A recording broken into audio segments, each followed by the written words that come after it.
আমাদের কথা কোনো সরকার শুনেনি। শেখ হাসিনার আমলে সমস্যা ছিল, এত তীব্র ছিল না। শেখ মুজিবুর করে রেখেছে না যে ভাতে মারবে, পানিতে মারবে, এখন আমাদের গ্যাসে মারতাছেন, ইলেকট্রিকে মারতাছেন, পানিতে মারতাছেন। আমরা কি করুম? এটা কি আমরা কার কাছে কমু? আপনি না শুনলে আপনি তো ভালোভাবে আনছিলাম, তা আমরা তো জানি নাই যে 5ই আগস্টের পরে দেশের অবস্থা এমন হবে। বাংলাদেশটা হয়ে গেছে একটা ব্যবসার প্ল্যাটফর্ম। ও যে আসবে সেই খাবে, যে আসবে সেই খাবে, দেশের কথা কেউ চিন্তা করে না। অন্য অন্য দেশ আছে, সবাই দেশের স্বার্থের জন্য রাজনীতি করে, আর বাংলাদেশের রাজনীতি করে নিজের স্বার্থের জন্য। এই যে আপনি যদি কথাগুলি বলতেছি, লাভটা কী হবে ভাই? কে শুনবে আমাদের কথা? মানুষে একটা কষ্ট কথা সহ্য করতে পারে, এত কিছু সমস্যা সহ্য করা যায় না। গ্যাস, বিদ্যুৎ, পানি, তিনটাই তো প্রয়োজনীয় জিনিস। এই তিনটাই আমাদের আপনি আমাদের থেকে ছিনা নিচ্ছেন। আমরা গ্যাস পাচ্ছি না, অন্তত সিলিন্ডার ভরে ভরে গ্যাস বিক্রি করতেছে। পরে গ্যাস কোথায় পায়? আপনার কাছে অনুরোধ, আমাদের তো যদি গ্যাস না দেন, আপনি বিল দিন, আমাদের নিয়েন না।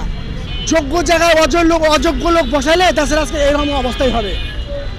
বিদ্যুৎ ঠিক হইতে 2 বছর সময় লাগবে। তা আপনারা কি করার জন্য আছেন? আপনি এটা সমস্যার সমাধান করবেন না? আপনি দেশে আসছেন, আপনি এটা দেখবেন না? 2 বছর কেন লাগবে? মানুষ মারা গেলে 40 দিনের ভিতরে মানুষের লাশ পৌঁছে জায়গা, আর এখানে 2 বছর। এটা কি মানুষের কথা? আপনারা যদি গ্যাস চালাতে না পারেন তো চলে যান। ফখরুল সাহেবের কথাই বলতেছি, গ্যাস দে, বিদ্যুৎ দে, নাইলে গদি ছেড়ে দে। আপনি যদি না পারেন তো বলেন যে আমরা পারতেছি না। আমরা তো কষ্ট করতেছি প্রতি ঘন্টা মানুষ যদি একবার মরে, আমরা বাঙালির প্রতিদিন মরতাছি। আপনি অর্থমন্ত্রী যে বলছেন নিয়ন্ত্রণের বাহিরে, কেন নিয়ন্ত্রণের বাহিরে? কেন নিয়ন্ত্রণের? শেখ হাসিনার মুখ দিয়ে এই ধরনের কথা কখনো বাইর হয় নাই। নিয়ন্ত্রণের বাইরে কেন হবে?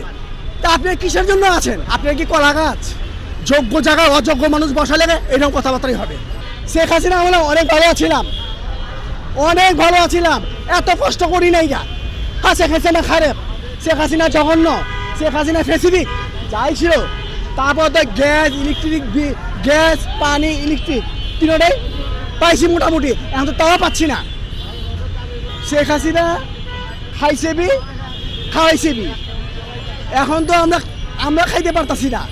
বিগত অনেক দিন ধরে সকালবেলা রুটি খাইতে পাই না, পাউরুটি খাই, পাউরুটি খাইতে গ্যাস্ট্রিক হয়ে গেছে। মানুষ পাউরুটি কত খায়? আপনি দোকান 8টা পর্যন্ত করে দিচ্ছেন।